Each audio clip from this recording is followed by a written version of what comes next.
आनंदपुर सरस्वती शिशु मंदिर 33तम वार्षिक उत्सव में विद्यालय और गणशिक्षा मंत्री नित्यानंद गंड मुख्य अतिथि भाव जोगदे एक स्वतंत्र माहौल सृष्टि करछंती।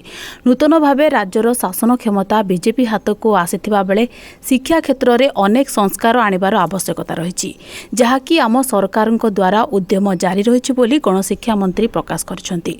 प्रत्येक छात्र छात्री निजर उज्जवलमय भविष्यत गढ़ी तोलिबा पई अधिक यत्नवान हेले सफल हेबा निश्चिंत बोली मंत्री छात्र छात्री को उद्बोधन देछंती।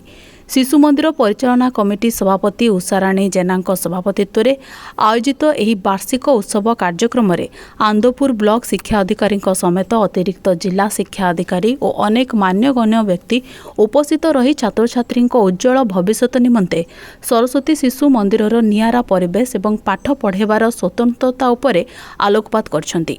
शेष में विभिन्न प्रतियोगिता कृति छात्र छात्री को पुरस्कृत करबा परे सेमानंक द्वारा सांस्कृतिक कार्यक्रम आयोजन करा जायछि।